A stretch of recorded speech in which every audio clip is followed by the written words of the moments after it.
ما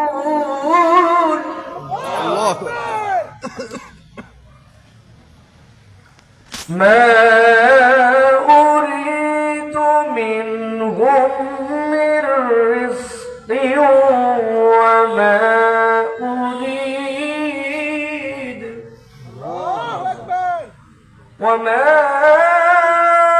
أريد أن يطعمون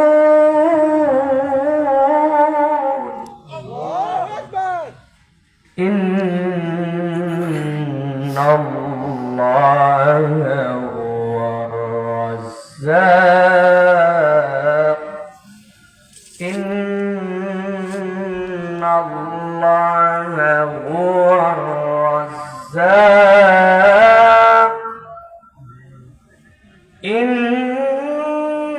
الله هو الرزاق ذو القوة المتين.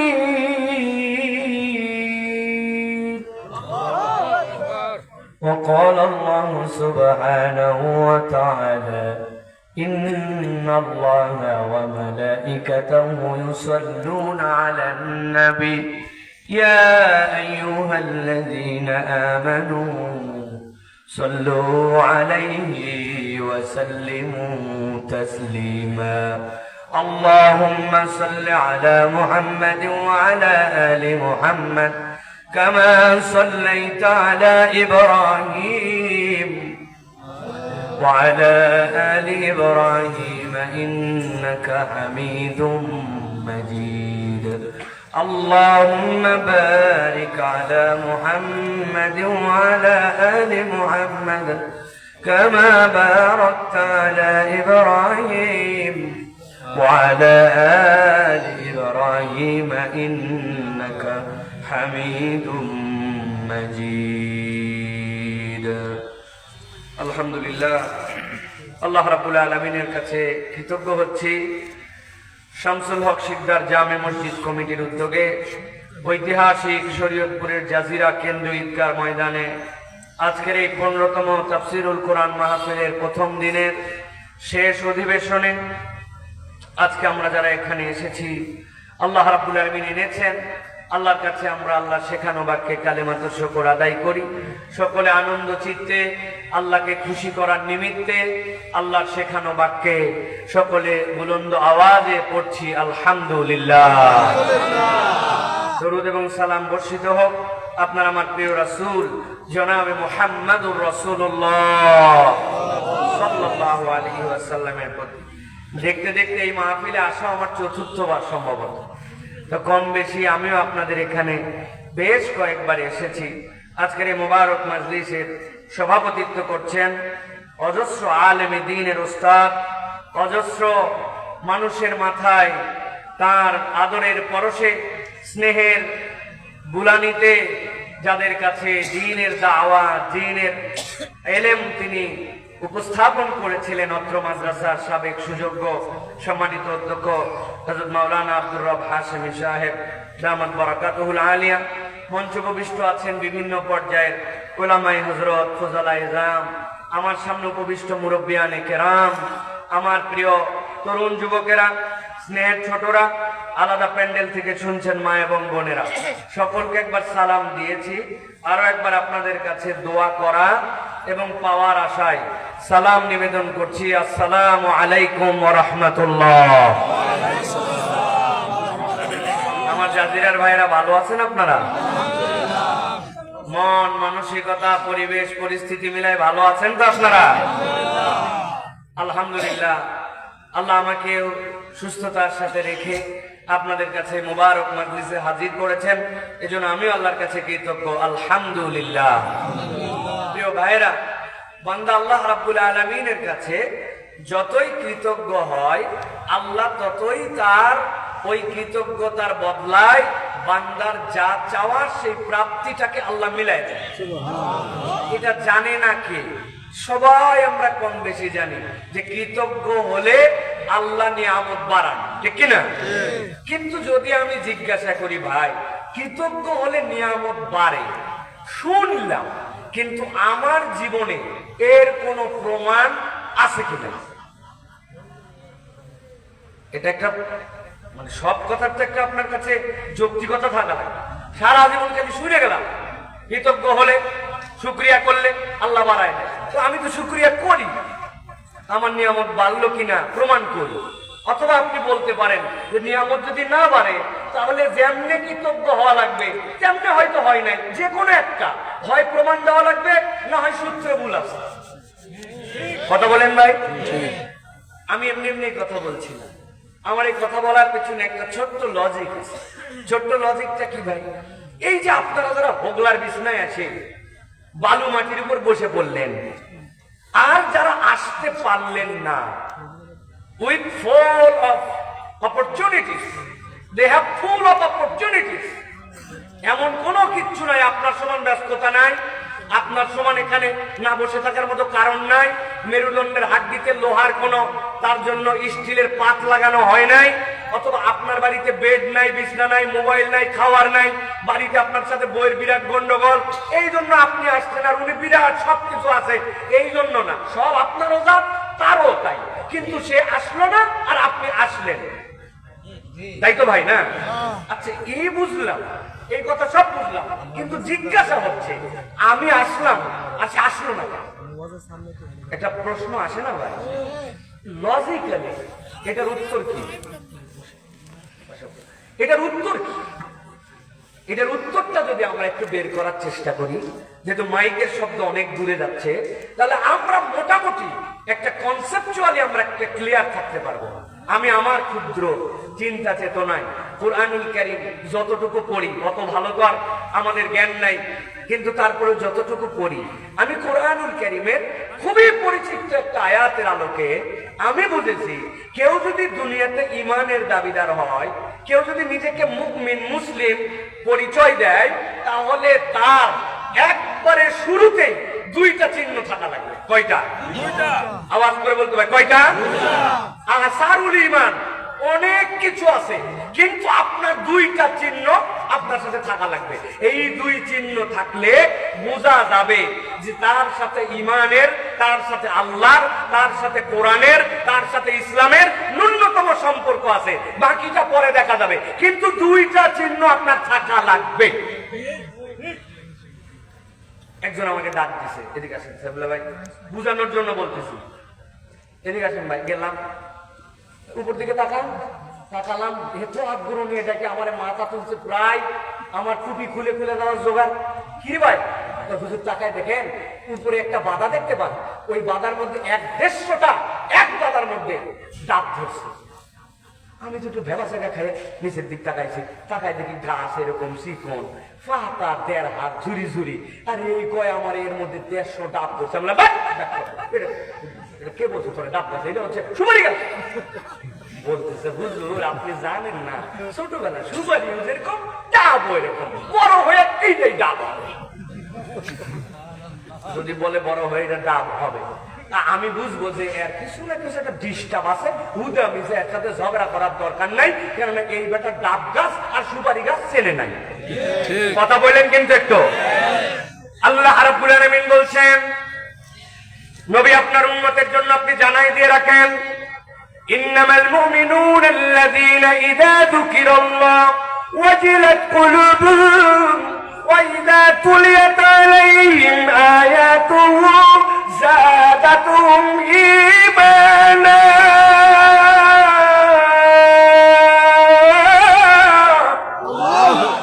আমার আল্লাহ রাব্বুল আলামিন বলছেন, তুমি যদি মুমিন হও, তুমি যদি ঈমানের পরিচয় দিতে চাও, আমি আল্লাহ বললাম ইন্নামা, আল্লাহ হসর করে দিয়েছেন এই জায়গায়, ইন্নামাল মুমিনুন, তুমি ঈমানের দাবিতে অটল আছো, তুমি নিজেকে মুমিন পরিচয় দিচ্ছ, কিন্তু তোমার কোনো চিহ্ন থাকবে না, এরকম হতে পারে না। ইন্নামাল মুমিনুনা আল্লাযীনা ইযা যুকিরাল্লাহ, যখন আল্লাহর জিকির তার সামনে করা হবে, আল্লাহ স্মরণ করা হবে, কোরআনের কথা বলা হবে, ঈমানের কথা বলা হবে, দ্বীনের ভালো কাটার সামনে আসবে, তুমি মাহফিলের নাম তাফসীর দাও, তুমি মাহফিলের নাম ইসাল সাহেব দাও, তুমি মাহফিলের নাম সম্মেলন দাও, তুমি মাহফিলের নাম সালানা জলসা দাও, নবী বলছেন আমি বললাম ওইটা হচ্ছে মাজালিসুজ জিকির। কেউ যদি জিকিরের মজলিসের খবর পায় আর সে যদি ঈমানদার হয়, কোনো কাজ নাই, কোনো যৌক্তিকতা তার বাধা নাই, তাহলে ইমানের পরিচয় হবে ওয়াজিলাত কুলুবুহুম, তার অন্তর আর স্বাভাবিক থাকবে না। আল্লাহ রাব্বুল আমিন বলছেন তার অন্তরটা আনন্দে উতাল পাতাল একটা ঢেউ খেলবে। সুবহানাল্লাহ সুবহানাল্লাহ। কেন ওয়াজিলাত কুলুবুহুম? ব্যাখ্যাটা কেমনে বুঝবো? আমি আমার ভাষায় আপনাদের কাছে ছোট্ট একটা উদাহরণ দেই। তবে এই উদাহরণে মুরব্বীদের কথা বলা যাবে না, খালি তরুণ যুবক যারা আছে তারা বুঝলে উত্তর দিবেন, না বুঝলে উত্তর দিবেন না। আপনাদের অনেকের বাড়িতে গ্যাসের চুলা আছে ভাই? গ্যাসের চুলার দুইটা মুখালা চুলা, এক চুলা কিন্তু দুইটা ঝিক আছে না? আপনার বাড়ির গ্যাসের চুলা আছে, দুইটা মুখওয়ালা গ্যাসের চুলা। আপনি ওই চুলার উপরে দুইটা হাঁড়ি চাপায় দিয়েছেন। হাঁড়িটার মাপ হচ্ছে 1 লিটার। ডানে একটা হাঁড়ি, বামে একটা হাঁড়ি চালাচ্ছেন। ওই চুলা দুইটা মুখ, দুইটা হাঁড়ি 1 লিটার। এবার ওই চুলার উপরে ডানেরটার মধ্যে দিয়েছেন আধা লিটার পানি, আর বামেরটার মধ্যে দিয়েছেন আধা লিটার দুধ। আবার জিজ্ঞাসা করে একটু আওয়াজ দিয়ে উত্তর দিবেন, চুলার মুখ কয়টা? হাড়ির মাপ কত? হাড়ির মাপ কত? আর দুইটার মধ্যে দিছেন কি পরিমাণ? আধা লিটার। ডানেরটার মধ্যে কি, বামেরটার মধ্যে? শরীয়তপুরের মুসলমান একটু বুঝে থাকলে বলেন, পরিমাণ একই জাল, হাড়িও একই মাপ, দুইটার মধ্যে জালও সমান, পরিমাণ আবার ভিতরে যা দিচ্ছেন আধা লিটার। কিন্তু 5 থেকে 6 মিনিট পরের থেকে আপনার নজর, আপনার টেনশন, আপনার কনসেন্ট্রেশন পানিতে থাকবে না দুধে? তাইলে তো আপনি বুঝে ফেলছেন আগুন দেওয়ার পরে দুধ গরম হবে, পানিও গরম হবে। পানি হয়তো জ্বলতে জ্বলতে শুকায় যাবে, হাঁড়ি পুড়ায় ফেলবে, তবে দুধের ধর্ম ভিন্ন। ও নিজে জ্বলবে, জ্বলার আগে উতলাবে, পোড়ার আগে জানান দিবে। বাহিরে পড়ে চুলা বন্ধ করে ফেলতে পারে, আশপাশের মানুষকে জানান দিতে পারে, পুড়ে শেষ হবে, কিন্তু পোড়ার আগে নিজে জানান দিবে, উতলাবে। আল্লাহ বলছেন অনেক লোক খুঁজে পাবে, না কাছে চোখ আছে, বাপের নাম আব্দুল্লাহ, নিজের নাম মুহাম্মদ, কিন্তু আল্লাহ বলছেন এই দাবিতে ঈমান হবে না। ঈমানের দাবি হচ্ছে ইযা যুকিরাল্লাহ, আল্লাহর কথা শুনলে তোমার অন্তর যদি প্রভাব সৃষ্টি না করে, তোমার ঈমান নবায়ন করা লাগবে।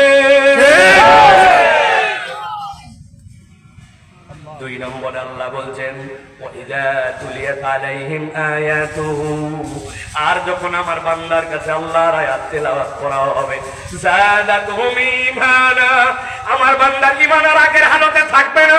মুফাসসিররা ব্যাখ্যা করেছেন যাদাতুহুম ঈমানের মানে কি? যাদাতুহুম ঈমানা, এইটার ব্যাখ্যা হচ্ছে ওই বান্দারা ঈমানের লেভেলটা এমন জায়গায় যাবে। আহলে সুন্নাত ওয়াল জামাতের একটা আকীদা আছে, আল ঈমান ইয়াজিদু ওয়া ইয়ানকুসু, ঈমান বাড়ে এবং কমে।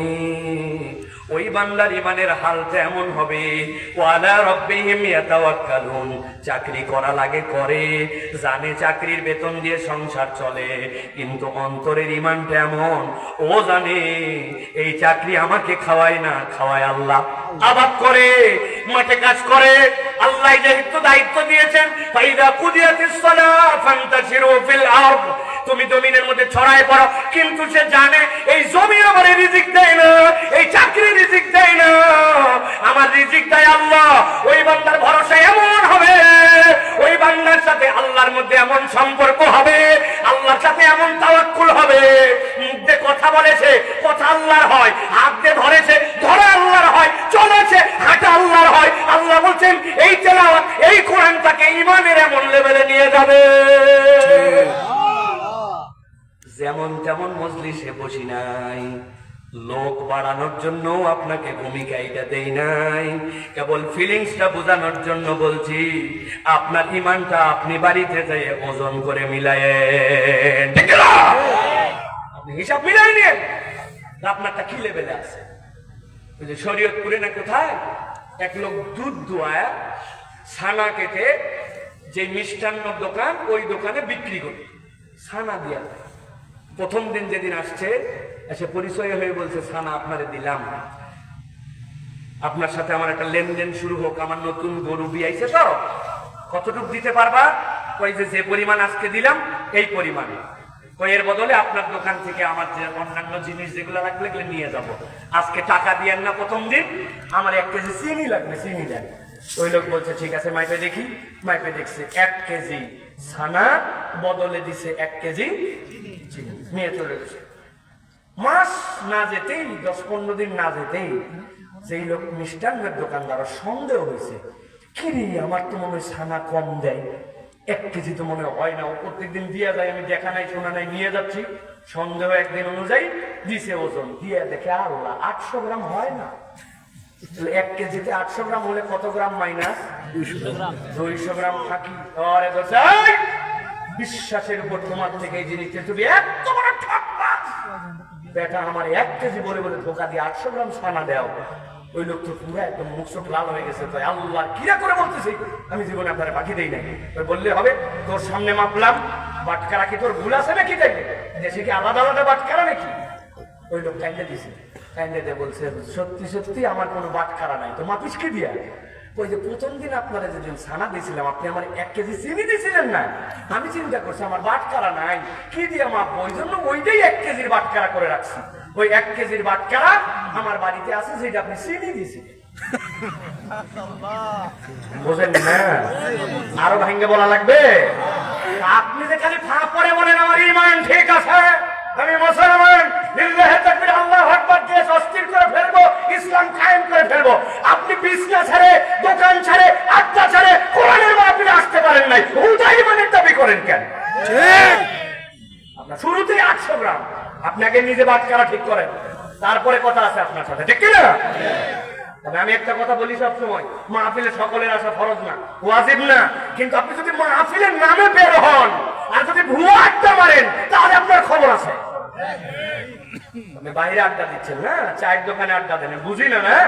বাড়িতে বলে আসছে আম্মা 2 দিনের ওয়াজ, বিড়ি খাওয়ার এত সুযোগ এ বছরে পায় নাই। আইলের মধ্যে বিড়ি খায়, তোমার তো চিনি না, না তোমাদের মোবাইল তোমার খালি একাই আছে, এগুলো লোকের নাই। তুমি খালি কেটস পড়ো, এগুলো লোক জানে না।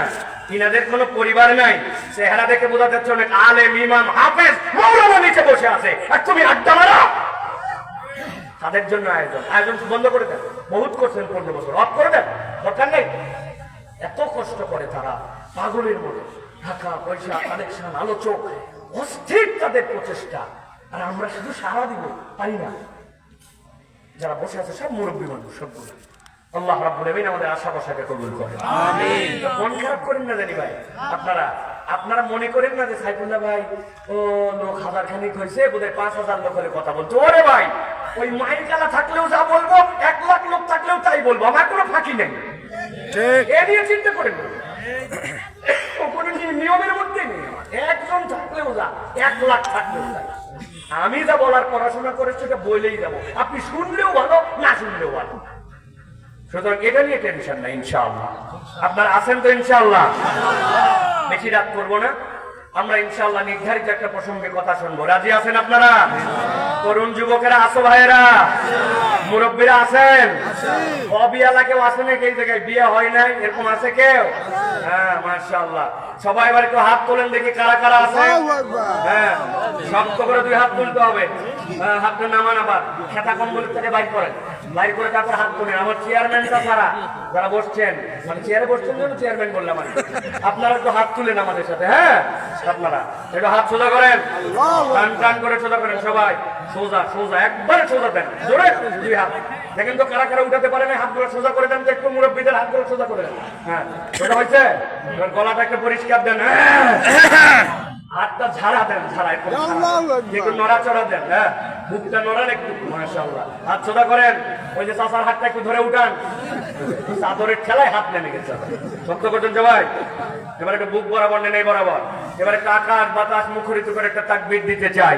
বাহিরে যারা আছে তারা যেন টের পায় যে আল্লাহর রহমতে আমাদের মাঝে আল্লাহর বান্দাদের অভাব নাই। পারবেন ইনশাআল্লাহ? বুঝেন কিন্তু, আন্দাজি বলেন না। এটা আকাশ বাতাস মুখরিত করে তাকবীর দিতে হবে। পারবেন ইনশাআল্লাহ? আল্লাহ থাকলেই কি আর গেলেই কি? আজকে রেডি? চেয়ারম্যান চাচারা রেডি? আপনি মুভমেন্টে কেমনে তাকবীর দিবেন? কি আশ্চর্য কথা! হ্যাঁ, রেডি হয়েছেন সবাই? বুক বরাবর, হাত নেই বরাবর। আমি যখন বলবো লিল্লাহি তাকবীর, হাত আসমানের দিকে ছুড়ে দিয়ে বলতে হবে আল্লাহু আকবার। পারবে ইনশাআল্লাহ? এই তরুণরা পারবে ইনশাআল্লাহ?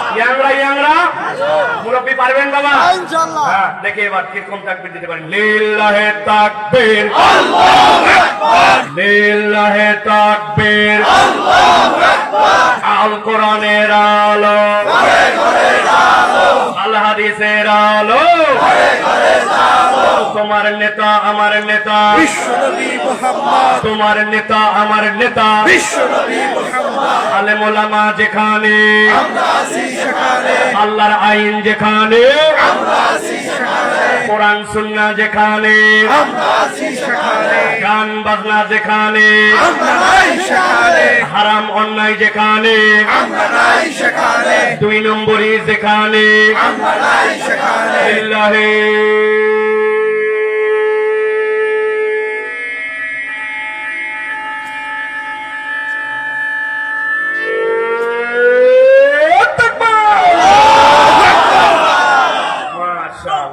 শয়তান আছে না, প্রায় পর্দার কাছাকাছি, ঠিক না? আল্লাহু আকবার শয়তান সহ্য করতে পারে, আল্লাহু আকবার শুনলে শয়তানের গায়ে আগুন লেগে যায়, ঠিক না? এই জন্য আমরা স্পষ্ট ঘোষণা দিতে চাই, আগামীর বাংলাদেশে আল্লাহু আকবরের পক্ষে যারা, তাদের পক্ষে আমরা ইনশাআল্লাহ। আগামীর বাংলাদেশ ইনসাফের বাংলাদেশ, ইনশাআল্লাহ। আগামীর বাংলাদেশ আদালতের বাংলাদেশ, তরুণ যুবকদের বাংলাদেশ, কোরআন পন্থীদের বাংলাদেশ। হাদির জানাজা প্রমাণ করেছে ইসলাম ভালোবাসে যারা, এদেশের লোক ভালোবাসে তাদেরকে, ঠিক না? অতএব আমাদেরকে স্পষ্ট থাকতে হবে, কোন দল পার্টির পক্ষ বিপক্ষে নয়। তুমি আল্লাহু আকবরের পক্ষে, আমি তোমার পক্ষে। তুমি আল্লাহু আকবরের পক্ষে না, আমি তোমার পক্ষে না। বুঝেন? কিন্তু এক কাপ চা আর একটা বিড়ি, ক্লিয়ার তো না? আল্লাহ আমাদেরকে কবুল করুন। প্রিয় ভাইরা, চলেন আমরা তাহলে কুরআনুল কারীম থেকে সরাসরি কিছু কথা শুনবো। আজকে আমি একটা ভিন্ন প্রসঙ্গে, ভিন্ন সাবজেক্টে, ঈমানের একটা প্রসঙ্গে আপনাদের সাথে কথা বলতে চাই। আশা করি এই কথাগুলি শুনলে এবং এইটা আমরা বুঝলে, কিছু লাগবে না ভাই, এইটা র্যান্ডম, এইটা কাশি হয়, কিছু করার নেই, পানি টানি কিছু লাগবে না। আমরা কুরআনুল কারীমের মধ্যে প্রবেশ করব ইনশাআল্লাহ। সকলে বিতাড়িত শয়তান থেকে আশ্রয় প্রার্থনা করে সমস্যায় আমরা আল্লাহ রাব্বুল আমিনের শেখানো বাক্যে আমরা কোরআনে ঢুকি। তাহলে কেউ অলসতা করবেন না, চিৎকারও করবেন না, কিন্তু আল্লাহ শেখানো বাক্যে যেভাবে আল্লাহ আমাদেরকে শিখিয়েছেন সেভাবে আমরা কোরআনে প্রবেশ করি। আউযু বিল্লাহি মিনাশ শাইতানির রাজীম। বিসমিল্লাহির রাহমানির রাহিম। ওয়ামা আরসালনাকা ইল্লা রাহমাতাল লিল আলামিন। قل إنما يوحى إلي أنما إلهكم إله واحد فهل أنتم مسلمون। আল্লাহ রাব্বুল আলামিন বলছেন, দুনিয়ার মানুষ তোমাদের যে ঈমানের উপরে বেস করে আল্লাহ রাব্বুল আলামিন তোমাদের জন্য জান্নাত বা জাহান্নাম নির্ধারণ করবেন, ওই ঈমানের মৌলিক তোমাদের জন্য দুইটা পার্ট আছে। একটা পার্টের ঈমান হচ্ছে আল্লাহ সংশ্লিষ্ট, আল্লাহ রাব্বুল আলামিন সংক্রান্ত। আল্লাহকে তুমি ইলাহ হিসেবে মানো, রুবুবিয়্যাতে তাকে মানো। আল্লাহ রাব্বুল আলামিনকে তুমি কেমন করে তার প্রকরণ সম্পর্কে, তার আসমা ও সিফাত সম্পর্কে কেমনে বুঝো, এইটা হচ্ছে তোমার ঈমানের একটা পার্ট। আরেকটা পার্ট হচ্ছে মুহাম্মাদুর রাসূলুল্লাহ, তিনি কিভাবে আল্লাহর রাসূল এবং কিভাবে তিনি আপ, এই দুইটার সমন্বয় যখন হয় তখন ওই বান্দা কেবল মুমিন হয়, ওই বান্দা কেবল মুসলিম হয়। ঈমানের এই সমন্বয় না বুঝলে তার ঈমান বোঝা হয় না। আল্লাহ কোরআনে বলছেন, আমি আমার হাবিবকে প্রেরণ করলাম وما أرسلناك إلا رحمة للعالمين আল্লাহ বলেন আমার হাবিব আমি নিজের পরিচয় কোরআন খোলা মাত্র দিয়েছি আলহামদুলিল্লাহি রাব্বিল আলামিন আমি তো এই মহাজগতের রব যেই জগতের ব্যাখ্যা করতে গেলে মানুষের মাথায় কাজ করবে না মানুষ দুনিয়াতে আগাতে আগাতে চন্দ্র পর্যন্ত গিয়েছে এরপরে মঙ্গলে অভিযান প্রেরণ করবে কিন্তু যারা মঙ্গলে যাওয়ার প্রিপারেশন নিচ্ছে 2027 থেকে 28 সালের মধ্যে ওই মানুষগুলা মঙ্গল এত দূর মনে করছে অভিযান করলে আমাদের বিরাট বড় একটা সফলতা হবে ওই বিজ্ঞানীরা বলছে ওই যে আসমান যেটাকে আমরা বলি আর ইংরেজিতে আমরা শিখাই আমাদের বাচ্চাদেরকে স্কাই ইজ ব্লু যে স্কাই ইজ ব্লু বলতেছি ওই মঙ্গলে যাওয়ার প্ল্যান যেটা 2028 ওই আসমান যে কত দূর কত হাজার বছরে প্রথম আসমানে পৌঁছাতে পারবে আমাদের চিন্তার মধ্যেও নাই প্ল্যানের মধ্যেও এখনো নেওয়া হয় না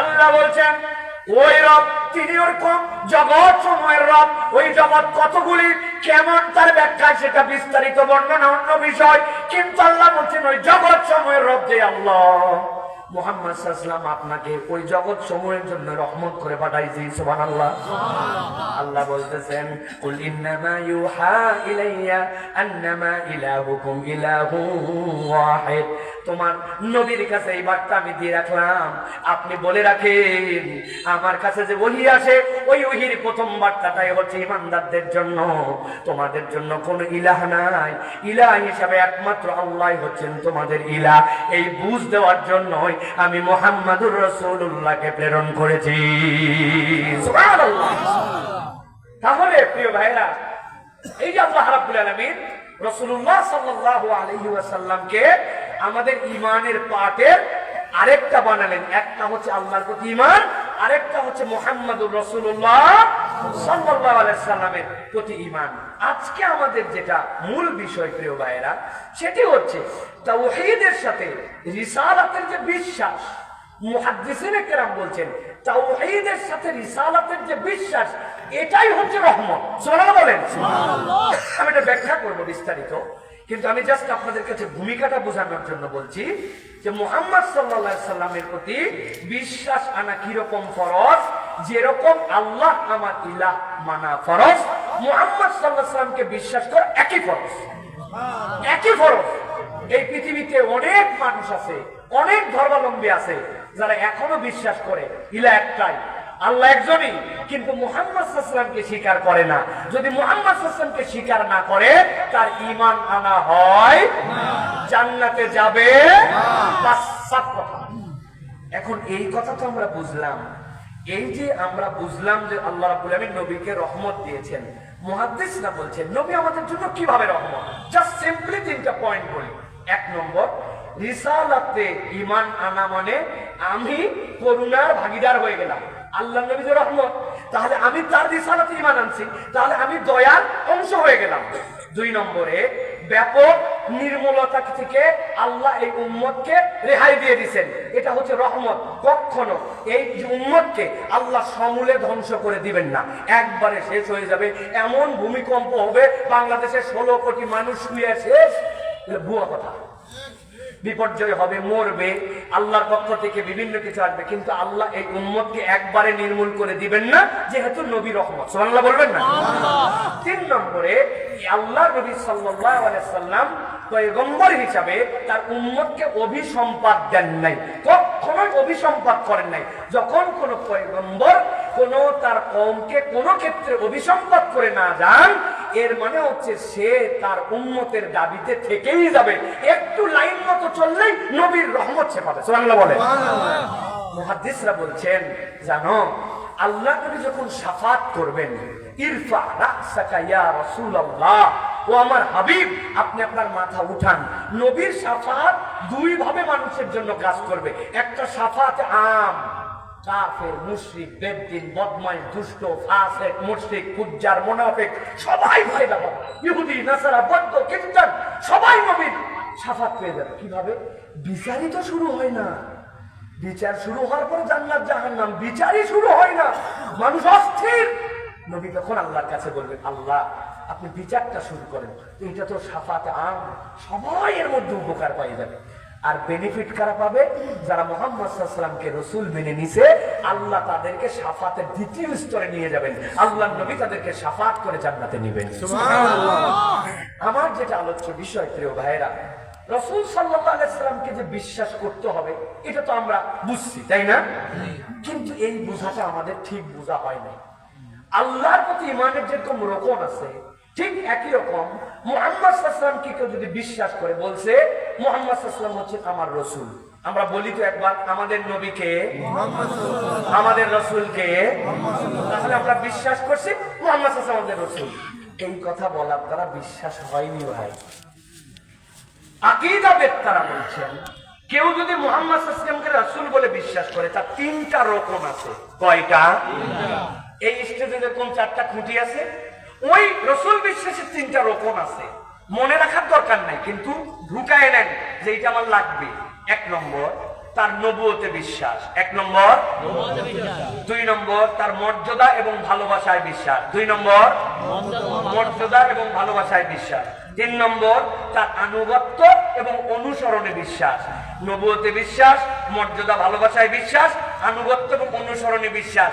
এই তিন বিশ্বাসের সমন্বয় না হলে মুহাম্মদ সাল্লাল্লাহু আলাইহি ওয়াসাল্লামকে মেনেছি, বিশ্বাস করেছি, এটা মুখের কথা, এটার সাথে শরীয়তের সম্পর্ক নাই।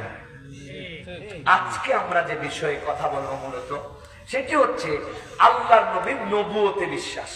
এখন নবী মানার জন্য তিনটা শর্ত, আর নবুয়ত হচ্ছে তার প্রথম। আল্লাহর নবী নবুয়তে বিশ্বাস। আমাদের ফুকাহে কেরাম বলছেন, কেউ যদি নবুয়তের বিশ্বাস স্বীকার করে তাহলে তাকে চারটা সাক্ষ্যে একদম মুতমাইন হতে হবে। সাক্ষ্য হবে কয়টা? সবাই বলেন, একসাথে বলেন, কয়টা? কয়টা? চারটা। এক নম্বরে আল্লাহর নবীর নবুয়ত সার্বজনীন। প্রত্যেকটার কোরআন থেকে তাফসীরের আলোকে আমি দলিল দিব, জাস্ট খালি ভূমিকাটা বোঝেন 2 মিনিট। আল্লাহর নবীর নবুয়তের বিশ্বাসের ভিত্তি চারটা। এর এক নম্বর, আল্লাহর নবীর নবুয়ত সার্বজনীন। আমরা সার্বজনীন অনেক কিছু শুনি, কিন্তু আসলে আল্লাহর নবীর নবুয়ত হচ্ছে সার্বজনীন। আবার বৃদ্ধ বনিতা,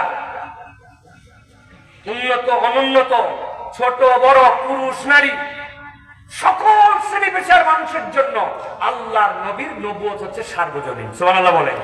আমরা প্রমাণ দিই। 2 নম্বরে, আল্লাহর নবীর মাধ্যমে নবুয়তের সমাপ্তি হয়েছে। নবীর পরে আর কোন নবী নাই, নবীর পরে আর কোন নবী নাই। এটা হচ্ছে আপনার ভিত্তি নম্বর 2 নবুয়তে বিশ্বাসের।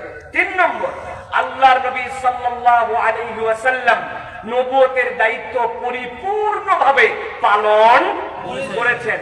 4 নম্বরে, যা কিছু তিনি শিক্ষা দিয়েছেন সবকিছুই সন্দেহাতীত ভাবে নির্ভুল, পণ্ডিতি চলবে না। এই চারটা ভিত্তি যদি আপনি মানেন তাহলে মুহাম্মদ সাল্লাল্লাহু আলাইহি ওয়াসাল্লাম মানা হয়েছে। আর এই চারটার বাহিরে আছে যদি আপনি মনে করেন নামাজের ইসলামটা নিলাম, রোজার ইসলামটা নিলাম, কিন্তু নবীজি বলছে মহিলাকে অপমান করে যদি ধরা খাইয়ে যায়, অবিবাহিত হলে একটার, বিবাহিত হলে পাথর মারতে মারতে মারতে শেষ করে দেবে। এটা 1450 বছর আগে চলতো।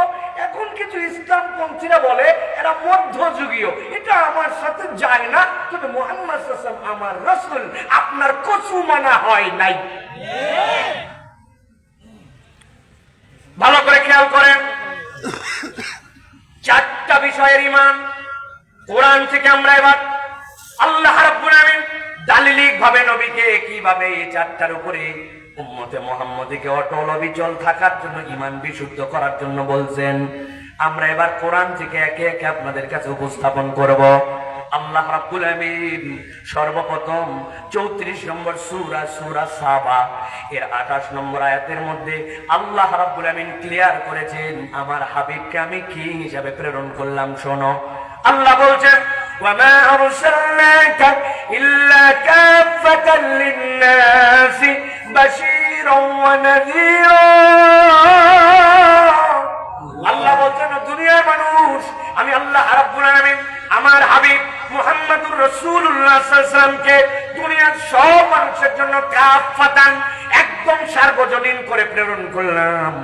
তবে তবে অন্য পয়গম্বরের থেকে মুহাম্মদ সাল্লাল্লাহু আলাইহি ওয়াসাল্লামের প্রেরণের জন্য মুহাম্মদ সাল্লাল্লাহু আলাইহি ওয়াসাল্লামের আদেশের ধারণটা একটু ভিন্ন। পৃথিবীতে যত পয়গম্বর আসছেন তাদের প্রথম আল্লাহ রাব্বুল আলামিন দায়িত্ব দিয়েছিলেন, আপনি মানুষকে ভয় দেখাবেন, সতর্ক করবেন। ওয়ানজির আশীরাতাকাল আকরাবিন।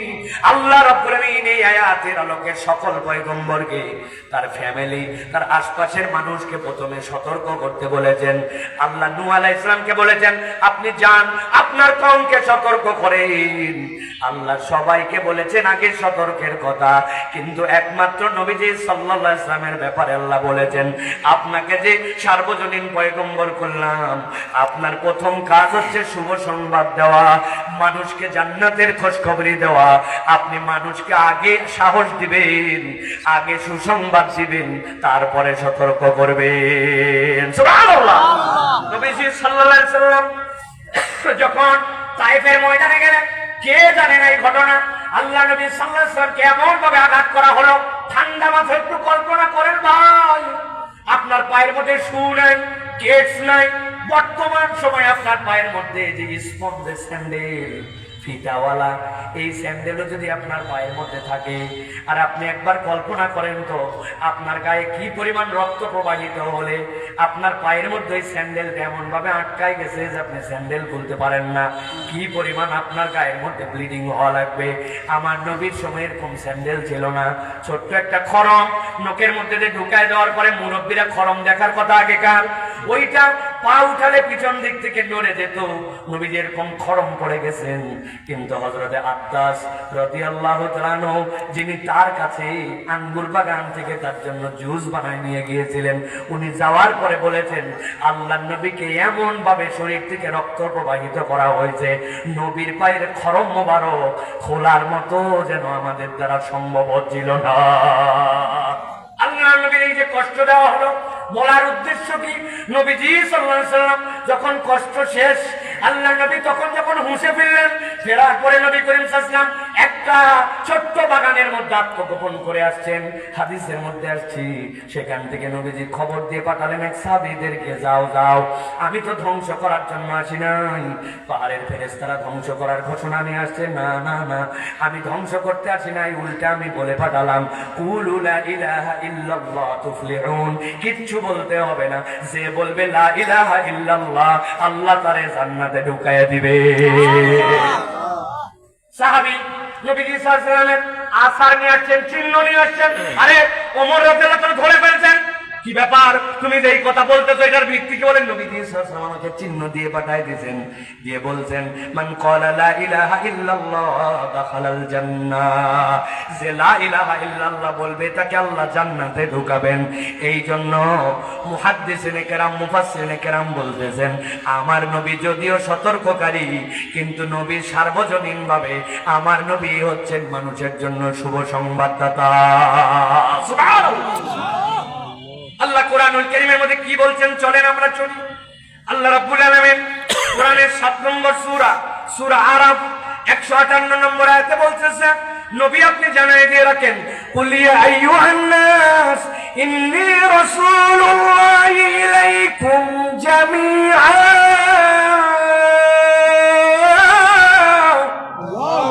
ও দুনিয়ার মানুষ, তোমরা যতদিন পর্যন্ত এই দুনিয়ার বুকে টিকে থাকবা, কিয়ামত যতদিন পর্যন্ত হবে না, আমি আল্লাহর পক্ষ থেকে জানাই দিয়ে রাখলাম, আমি তোমাদের কাছে, সকল মানুষের কাছে আমি আল্লাহর পক্ষ থেকে রাসূল। এটা দিন কাল সমাজ রাষ্ট্র কোনো কিছুকে উপেক্ষা করার যোগ্যতা রাখবে না। আল্লাহ নবী হচ্ছেন কিয়ামত পর্যন্ত তার রিসালতে সার্বজনীন। সুবহানাল্লাহ। চিন্তা করবেন এই কথা বলার ভিত্তি কি, কারণ কি, এইটার পিছনে লজিক কি? আল্লাহ রাব্বুল আলামিন কোরআনুল কারীমের মধ্যে এবার বলছেন, ঠান্ডা মাথায় বোঝেন, 25 নম্বর সূরা, সূরা ফুরকান, ফুরকানে আল্লাহ বলছেন, তাবারাকাল্লাযী নাযালাল ফুরকান আলা আবদি লিয়াকুনা লিল আলামিনা নাযীরা। আল্লাহ বলছেন, আমি আল্লাহ রাব্বুল আলামিন তোমাদের কাছে একটা বার্তা দিতে চাই। কোরআনুল কারীমের যত বার্তা আছে এই বার্তাগুলোকে আমরা প্রাথমিকভাবে দুই ভাগে ভাগ করি। একটা হচ্ছে আয়াত আল মুহকামাত, আর একটা হচ্ছে মুতাশাবিহাত। কিন্তু আল্লাহ রাব্বুল আলামিন আয়াতগুলো বর্ণনার ভঙ্গিতে দুই ভাবে বর্ণনা করেন। একটা বর্ণনা হচ্ছে আল্লাহ এমন কিছু বুঝাতে চান যেটা মানুষের ব্রেন নিতে পারে না, স্বাভাবিক নয়। ওই অস্বাভাবিক কিছু আল্লাহ বুঝাতে চাইলে আল্লাহ দুইটা শব্দ ব্যবহার করেন, একটা হচ্ছে সুবহান আর একটা হচ্ছে তাবারাক। আপনি সুবহান এরকম অস্বাভাবিক ঘটনা কোরআনে আছে, আপনি জানেন। আমি জাস্ট একটু বোঝানোর জন্য স্মরণ করাই দেই। নবীজি সাল্লাল্লাহু আলাইহি ওয়াসাল্লাম একদিন সকালবেলা যখন সূর্যটা একটু উঠে গেছে মাথার দিকে, মক্কার চত্বরে যারা যারা ছিল সব মানুষের মধ্যে থেকে নবীজি দাঁড়ায় বললেন, মক্কার লোকেরা শোনো, গত রাত্রে আমার জীবনে একটা অভিনব ঘটনা ঘটছে। কি হচ্ছে? আবু জেহেল তো খুব সচেতন, চলে আসছে। কি বলতেছে দেখি তো মুহাম্মদ। বলছে, গত রাত্রে আমি এই খানায় কাবার চত্বরে ছিলাম। এই খানায় কাবার চত্বর থেকে আল্লাহ আমাকে বাইতুল মুকাদ্দাসে নিয়ে গেছেন, ফিলিস্তিনে। বাইতুল মুকাদ্দাস থেকে আবার আল্লাহ আমাকে উর্দাকাশ ভ্রমণ করাইছেন। এই বলা মাত্র আবু জেহেল দেরি নাই, খপ করেছে, নবীজির হাত ধরে ফেলছে। কি বললে বলো? গত রাত্রে আমার আল্লাহ আমাকে এই খানায় কাবার চত্বর থেকে বাইতুল মুকাদ্দাস নিয়ে গেছেন। তারপরে বলে, তারপরে আর বলা লাগবে না, এই পর্যন্তই তুমি যা বলছো কথা ঠিক তো? এই আরবের লোকেরা এদিকে তাকাও, এদিকে তাকাও।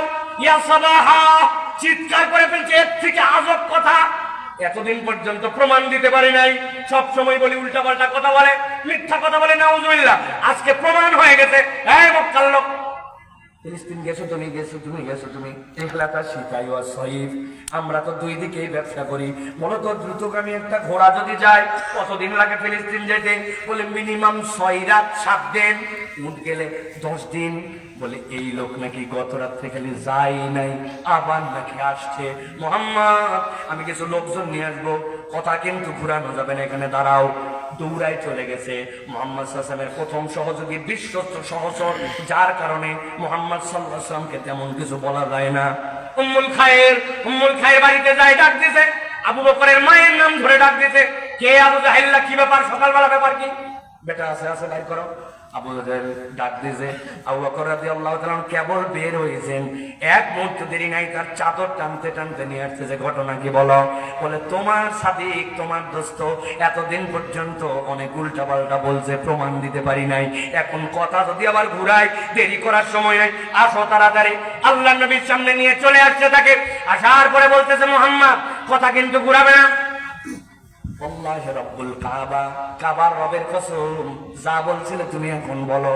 আল্লাহ নবী বললেন, গত রাত্রে আমার আল্লাহ আমাকে খানায় কাবার চত্বর থেকে বাইতুল মুকাদ্দাস, সেখান থেকে সিদরাতুল মুনতাহা আমার রব আবার ঘুরায় নিয়ে আসছেন, আমাকে এখানে এনে হাজির করে দিয়েছেন। আল্লাহ আমাকে কোরআনের আয়াত দিয়েছেন, ঠান্ডা মাথায় বোঝেন। সুবহানাল্লাযী আসরা বিআবদিহি লাইলাম মিনাল মাসজিদিল হারাম ইলাল মাসজিদিল আকসা আল্লাযী বারাকনা হাওলা। আল্লাহ বলছেন, এমন একটা ঘটনা যেটা তোমার মাথায় কাজ করবে না। মানুষ 7 দিনের রাস্তা পার হতে পারে না, সে নাকি ঘুরে আবার চলে আসছে। সুবহানাল্লাযী আসরা বিআবদি। আল্লাহ বলছেন, এটা মহাপবিত্র। আল্লাহ নিজেই নিজের প্রশংসা করে বলছেন, এটা তোমার মাথায় ধরার মতো বিষয় নয়। তবে আল্লাহ তার বান্দাকে রাত্রে ভ্রমণ করাইছেন। সুবহানাল্লাহ, সুবহানাল্লাহ। আবু বকর রাদিয়াল্লাহু তাআলার সামনে হাজির করলাম। আবু বকর রাদিয়াল্লাহু জিজ্ঞাসা করলেন, ইয়া রাসূলুল্লাহ, যে ঘটনার কথা আপনি বলছেন, এটা কি আপনার স্বপ্নে না শরীরে? বললেন, সশরীরে, সাথে সাথে সবাই আছে। এবার আবু বকর রাদিয়াল্লাহু তাআলা কাবার দিকে ঘুরলেন। ঘোরার পরে বলতে শুরু করলেন, ওয়াল্লাহি রাব্বুল কাবা, আমি কাবার রবের কসম করে বলছি, সাদ্দাকতা ইয়া রাসূলুল্লাহ। আমার হাবিব, আপনি সত্য কথা বলেছেন, যা বলেছেন 100% সত্য কথা বলেছেন। দুনিয়ার বহুত লোক সত্যবাদী, কিন্তু সকলে সিদ্দিক নয়। আবু বকর রাদিয়াল্লাহু তাআলা সিদ্দিক। আমি কেবল টাচ দেওয়ার জন্য আপনাকে বুঝালাম, মেরাজের ঘটনা কি কোনো স্বাভাবিক ঘটনা না অস্বাভাবিক? অস্বাভাবিক, অস্বাভাবিক ঘটনা। আল্লাহর কোনো অস্বাভাবিক ঘটনা বর্ণনার জন্য সুবহানাল্লাযী বলেছেন, আমি শুধু বোঝানোর জন্য বলছি। আল্লাহ এখানে একটা অস্বাভাবিক, একটা স্বাভাবিকতার বাহিরের কথা আল্লাহ বলতেছেন। কি কথা? নবীর ব্যাপারে বলছেন তাবারাকাল্লাযী নাযালাল ফুরকানা আলা আবদিহি লিয়াকুনা লিল আলামিনা নাযীরা। দুইটা বিস্ময়কর বিষয় আমি আমার হাবিবকে দিয়েছি। এক নম্বর, তার প্রতি আমি ওহী দিয়েছি, যেই ওহী পাহাড় নিতে চায় নাই। আল্লাহ বলছেন লাউ আনজালনা হাযাল কুরআনা আলা জাবালিন, ওই পাহাড় যেটার উপরে উঠে তুমি পতাকা তুলে দিলে তোমার বিরাট সুনাম হয়ে যায়, ওই পাহাড় যেইটা হিমালয় পর্বতের সর্বোচ্চ শৃঙ্গ। আল্লাহ বলছেন তুমি কেবল উপরটুকু দেখো, কিন্তু আমি কোরআনে পাহাড়কে নিয়ে তিনটা ব্যাখ্যা নিজেই করেছি। তোমার যে পেরেক দিয়ে ক্যালেন্ডার ঝুলানোর জন্য ওয়ালের মধ্যে পেরেক গাড়ো, ওর মাথা দেখো, তার মানে ভিতরে নাই, এরকম ভেবো না। এই পাহাড় যতটুকু পরে এই জমিনকে আটকায় রাখার জন্য নিচের দিকে ততটুকু গেড়ে দেওয়া। আল্লাহ বলছেন ওরকম পাহাড়ের উপরে কোরআনের একটা আয়াত দিলে সহ্য করতে পারতো না, ভেঙে পড়ে যেত। কিন্তু কত বিস্ময়কর ব্যাপার, আমি আমার হাবিবের প্রতি পুরা কোরআন দিয়েছি, আমার হাবিব অস্থির হয় না। তাবারাকাল্লাযী নাযালাল ফুরকানা আলা আবদিহি, আল্লাহ বলছেন এটা এক নম্বর বিষয়। আর দুই নম্বর কি, লিয়াকুনা লিল আলামিনা নাযীরা। আল্লাহ বলছেন কিয়ামত পর্যন্ত আর কোন সতর্ককারীর আলাদা ওহী লাগবে না। আমার হাবিব এই ওহীর পূর্ণতা এমন ভাবে দিয়ে গেছেন, কিয়ামত পর্যন্ত সতর্ককারী হিসেবে আমার হাবিবের ওহী যথেষ্ট। সুবহানাল্লাহ। তোমাদের সংবিধান 15 বার সংশোধন করা লাগবে, ক্ষণে ক্ষণে আইন পরিবর্তন করা লাগবে, মানুষকে ফাঁসানোর জন্য, মানুষকে বাঁচানোর জন্য নানান কায়দা কানুন করানো লাগবে। কিন্তু আমার হাবিব যা দিয়ে গেছেন ওইটাই পরিবর্তন লাগে না, ঠিক না? নবীকে আল্লাহ বলছেন সতর্ককারী। কেমন সতর্ককারী? একটা উদাহরণ এখন মনে পড়ছে, বলি। বলেন। জাজিরার দিকে কি ভাই করোনা আসছিল ভাই? বিজ্ঞানীরা বলছিল 60-এর উপর যারা একটাও বাঁচবে না, ঠিক না? অথচ যা বসে আছে সব 65-70। কেমনে কি ঘটনা? আল্লাহ রাব্বুল আলামিন বাঁচায় দিয়েছে, ঠিক কিনা? এটা বলার উদ্দেশ্য, তারা আমাদেরকে নানান ধরনের পরামর্শ দিল। 1.5 ফিট ফাঁকে নামাজে দাঁড়ান লাগবে, কথা বলেন। হাত ধোয়া লাগবে বলছিল ভাই। কয়ভাবে হাত ধোয়া লাগবে মনে আছে? 6 ভাবে। এই হ্যান্ড ওয়াশ, প্রথমে এরকম, তারপরে এরকম, তারপরে এরকম, তারপরে এরকম, তারপরে এরকম, তারপরে এরকম, মনে নাই? 20 সেকেন্ড ধরে এত হাত ধোয়া লাগবে। বাপরে, ট্রেনিং দিল আমাদের। করোনার থেকে বাঁচার জন্য একজন 20 সেকেন্ড ধরে হাত ধুইছে, ধোয়া টোয়া শেষ। এবার তার কপালটা একটুখানি চুলকানি উঠছে। আস্তে করে কপালে হাত ধোয়ার পর মনে হয়েছে কি রে, আমি তো এইবার হাত ধোয়ার আগে কপালে হাত দিয়েছিলাম, তাহলে তো জীবনই কপালে ছিল। আবার যে হাত দিলাম, উপায় আবার হাত ধো। আবার হাত ধুইছে, ধোয়ার পরে হঠাৎ করে হাতের এই জায়গায় একটু চুলকানি উঠছে, হাতের এই জায়গাটা চুলকাইছে। চুলকানোর পরে মনে হয়েছে প্রথমবারে হাত ধোয়ার আগে তো আমি এই জায়গায় চুলকাইছিলাম, উপায় কি? আবার হাত ধো। ধুতেই থাকো, ধুতেই থাকো। তোর সাবান স্লো নাকি রে? ভালো করে বুঝে থাকতে পারেন। এই যে আপনার হাত ধোয়ালো, কিন্তু আপনি একবার কি ভেবে দেখেছেন আল্লাহ রাব্বুল আলামিন 1450 বছর আগে নবীজি সাল্লাল্লাহু আলাইহি সাল্লামকে কি শিখালেন? আপনি 20 সেকেন্ড হাত ধুলেন, কিন্তু আল্লাহ বলছেন এইভাবে হাত ধোয়ার থেকে পৃথিবীর জন্য আপনাকে এমন নাজির করে পাঠালাম, এমন ভাবে হাত ধোয়া শেখাচ্ছে। দেখেন, আপনার এই 2 হাত হচ্ছে আপনার ফাউন্ডেশন, এইটাতে নিজের হাত ধুলেন। এরপরে এইটাতে আল্লাহ বলছেন তুমি তোমার মুখটা ধোও, এই কান থেকে এই কান, এখান থেকে এই পর্যন্ত। আবার হাত ধোয়া হয়ে গেছে আপনার। আল্লাহ বলছেন এরপরে উভয় হাতের কোনই পর্যন্ত ধোও, আপনার আবার হাত ধোয়া হয়েছে। আল্লাহ বলছেন দুনিয়ার সব ধোয়ালো, কেউ তোমার মাথা মুছালো না, তোমার মাথাটা মুছো। দুনিয়ার যত কাপ থুতু, আপনার যত ময়লা সবগুলা মানুষ নিচে ফেলে, খালি হাত ধোয়াইছে পায়ের মধ্যে জম্মের ময়লা, ওইটা লাগাই নিয়ে বিছনায় উঠে যায়। ওইটা কেউ ধোয়ায় না। আল্লাহ নবীকে আল্লাহ বললেন কেবল ধোয়াও নয়, গোড়ালির টাকনু সহ ধোয়াও। আর আল্লাহ নবী বলে গেলেন ওয়াইলুল লিল ইকাবি মিনান নার, তুমি যদি গোড়ালি ধোয়াতে ফাঁকি মারো তোমার কিন্তু জাহান্নামে যাওয়া লাগতে পারে। এত কঠোর নির্দেশনা। আল্লাহ বলছেন তাবারাকাল্লাযী নাযালাল ফুরকানা আলা আবদিহি লিয়াকুনা লিল আলামিন নাযীরা। তোমার হাত ধোয়া সিজনে সিজনে পরিবর্তন হতে পারে। আমার নবী যেটা 1400 বছর আগে ঢুকাই দিয়ে গেছেন ওটা 14,000 বছর পৃথিবী বেঁচে থাকলেও পুরাতন হওয়া সম্ভব নয়। এই জন্য আল্লাহ রাব্বুল আলামিন নবীকে বলছেন আপনি সার্বজনীন, আপনার বিধান সার্বজনীন। আপনি সিম্পলি তাহলে একটু চিন্তা করেন, যেই নবীর হাত ধোয়া, যেই নবীর আপনার পক্ষ থেকে ওযু শিখানো, এইটা যদি এখন পর্যন্ত আপডেট হতে পারে তাহলে ওই নবী যে শরীয়তের বিধান দিয়ে গেলেন ওই বিধান যদি বাস্তবায়িত হয় সমাজ পরিবর্তন হবে না হবে না? সুরেদের এত গায়ে লাগে কেন? কারণ ওরা বুঝছে এই আইন হলে আমাদের মুসিবত। চুরি তো করে ধরা যদি খাই, একটা হাত খালি নাই, এই তো পরের বার আবার চুরি করছে, ডাকাতি। আল্লাহ নবী বলে দিয়েছেন এক হাত এক পা নাই। ওর এক হাত এক পা না থাকলে কেমনে দুর্নীতি করবে, কেমনে দল বদল করবে, কেমনে মিথ্যা কথা বলে সামনে যাবে, কেমনে কৌশলে ঘুষ ঘাস দিয়ে নিজের পজিশন ঠিক করবে। হাতই নাই, কি হবে? ঝামেলা আছে না? এই জন্য দেখবেন শরিয়া আইন নিয়ে চুলকানি তাদের যাদের মধ্যে পূর্ণ ঈমান না। রাগ হচ্ছেন আপনারা ভাই? আল্লাহ রাব্বুল আলামিন বলছেন নবীজি সাল্লাল্লাহু আলাইহি সাল্লামকে, ও আমার হাবিব আপনাকে কেবল নাজির করে প্রেরণ করা হয় না, আপনাকে আমি রব্বুল আলামিন এমন ভাবে প্রেরণ করলাম আপনার পর আর কোন নবীর প্রয়োজন নাই, নবীর পর আর কোন নবী। আল্লাহ রাব্বুল আলামিন বলছেন চলেন এবার খুব গুরুত্বপূর্ণ পয়েন্ট, বাংলাদেশের ফিতনার পয়েন্ট। শরীয়তপুরে এই ফিতনা হয়তো কত দূর ছড়াইছে জানি না। পঞ্চগড় সহ বাংলাদেশের এক অঞ্চলে এমন ভাবে তারা ফিতনা ছড়াইছে আপনি কল্পনাও করতে পারবেন না। হাজার হাজার বিঘা জমি কিনছে, কিনে ঘেরাও দিছে, যে নাম দিছে দারুল হিজরা। বাংলাদেশে কেউ যদি নবীর পরে নবী আছে বিশ্বাস করে আর যদি আক্রান্ত হয়, কোনো খাওয়া পড়ার টেনশন নাই, ওখানে হিজরত করে চলে যাবে, ফ্যামিলি সহ সব তাদের রাখবে, তাদের জন্য পেট্রোনাইজ করে, তাদের জন্য টাকা পয়সা দেয়।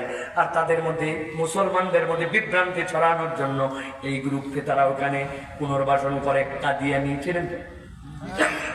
চলেন আমরা এবার আগে কোরআনের দলিল থেকে ছোট্ট করে একটু শুনি আমরা। আল্লাহ যে আমার নবীর বিশ্বাসের ক্ষেত্রে যুক্ত করে দিলেন, আমার নবী সাল্লাল্লাহু আলাইহি ওয়াসাল্লামের মাধ্যমে নবুয়তের সমাপ্তি হয়েছে। কিভাবে আল্লাহ এটা বলতেছেন চলেন। আল্লাহ কোরআনে বলছেন মা কানা মুহাম্মাদুন আবা আহাদিন মির রিজালিকুম ওয়ালাকিন রাসূলুল্লাহ ওয়ালাকিন রাসূলুল্লাহ ওয়া খাতামান নবীন ওয়া কানা আল্লাহু বিকুল্লি শাইইন আলিমা। আল্লাহ বলছেন বিখ্যাত পিছনের ঘটনা আছে, আমি ঘটনায় যাচ্ছি না, শানে নুজুলের দিকে যাচ্ছি না। নবীজির একজন পালক পুত্র ছিলেন, কোরআনে একমাত্র সাহাবীর নাম হযরত যায়েদ। কি নাম? এত আদর এত ভালোবাসা নবীজি সাল্লাল্লাহু আলাইহি সাল্লাম তাকে লালন পালন করেছেন। মানুষ মনে করতো জাহেলি যুগের মতো যেই বেটা পালক পুত্র এটা আপন সন্তানের মতো আল্লাহ মিট ভেঙে দিলেন। কেবল ভাঙানি নাই, আল্লাহ এমন কঠিন পরীক্ষা নিয়েছেন, এর থেকে কঠিন পরীক্ষা ছিল না। পালক পুত্র তার স্ত্রীর সাথে বনিবনা হয় নাই, স্ত্রীকে তালাক দেওয়ার পরে আল্লাহ এই মিট ভেঙে দেওয়ার জন্য নবীজির সাথে তার বিবাহের ব্যবস্থা করেছেন।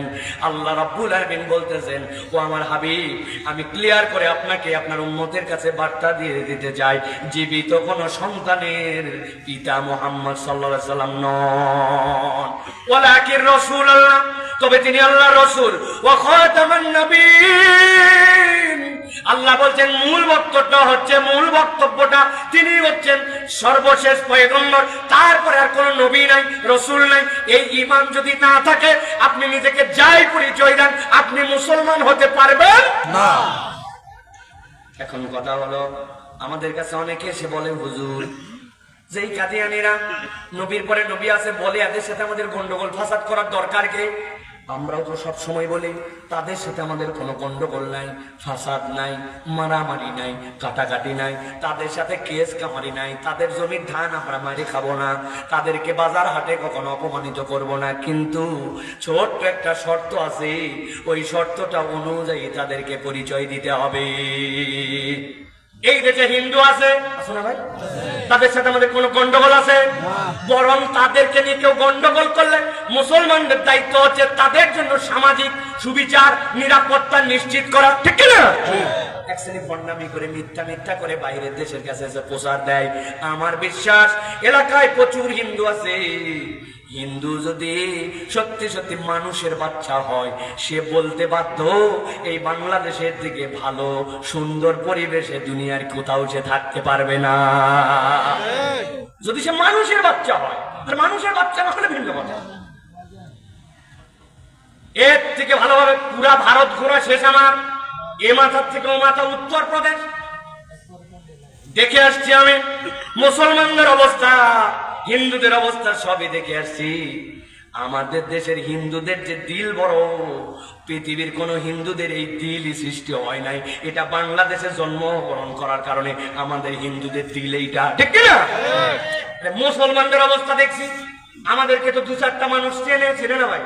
আর যে কোনো অপরিচিত বাড়িতে আমরা যাই নাকি, পরিচিত বাড়িতে যাওয়ার পরে হুজুর কেমন আছেন, ভালো আছেন জি, আপনার জন্য একদম কলিজাটা পুড়ে যায়, এত ভালোবাসা মুসলমান। কিন্তু খাবার যখন দেয় কাঁসার এক প্লেটের মধ্যে উপরে একটা বাটি বসায়া 2 টুকরা গোশ 1 টুকরা আলু দিয়ে বলছে আচ্ছা মতো খেয়ে নিন হুজুর। তার বাপ দাদার জন্মে কাউকে প্লেটের মধ্যে ওর মধ্যে বাটি দিয়ে আপনি খাইতে দিয়েছেন? আমি সমালোচনা করতেছি না, ওদের ধরনই ওইটা, মানে বেশি মহব্বতের ঠেলা যদি এইটা হয়। আর আমি যদি বাংলাদেশের কোন হিন্দুর বাড়িতেও যাই, আমাকে দেখে হুজুর বলে ও মিনিমাম 3 আইটেম দিয়ে খাইতে দিবে। কথা বলেন? আমার দেশের হিন্দুর কলিজাও বড়, কারণ এই দেশের মাটি এই দেশের পরিবেশ থেকে ওইটা পাইছে। যে আমার বলার উদ্দেশ্য, হিন্দু তার পরিচয় নিয়ে থাকবে, খ্রিস্টান তার পরিচয় নিয়ে থাকবে, বৌদ্ধ তার পরিচয় নিয়ে থাকবে, কোনো ঝামেলা নাই। ঠিক একই রকম নবীর পরে নবী আছে, এইটা তুমি স্বীকার করবা। আবার মুসলমান পরিচয় দিয়ে থাকবা, এটা মুসলমান পরিচয় দিয়ে থাকার সুযোগ নাই। তুমি অমুসলমান পরিচয় দিয়ে থাকো, কোনো ঝামেলা নাই। কেন? নবীর পরে নবী আছে বললে সে কখনো মুসলমান থাকতে পারে না। নবীর পরে নবী আছে এই কথা যদি তুমি বলো, তুমি মুসলমান পরিচয় দিতে পারবে না। আমরা হুদা মিশা কাফের দাবি করি না। আমাদের কাফের দাবির উদ্দেশ্য হচ্ছে আইডেন্টিটি পরিষ্কার করতে হবে। নবী মানো না, নবীর পরে নবী স্বীকার আছে, এইটা করো। আবার মুসলমান পরিচয় দিবা, এইটা সম্ভব নয়। কাফের পরিচয় নিয়ে অমুসলমান পরিচয় নিয়ে থাকো, নিরাপত্তা দায়িত্ব আমাদের, ঠিক না? এই কথায় কোনো ঘাপলা আছে ভাই? বাস স্পষ্ট কথা, এটা আমাদের আকীদার কথা, আমাদের বিশ্বাসের কথা। তুমি চাইলে কেমনে এই জায়গাতে 2 নম্বরই করো। আর ওদের টাউটামি আর চালাকির জায়গা হচ্ছে তার একটা নতুন সম্প্রদায়। বাপরে বাপ, ওদের জন্য বিদেশিদের এত মায়া কেন ভাই? পশ্চিমাদের এত মায়া কেন?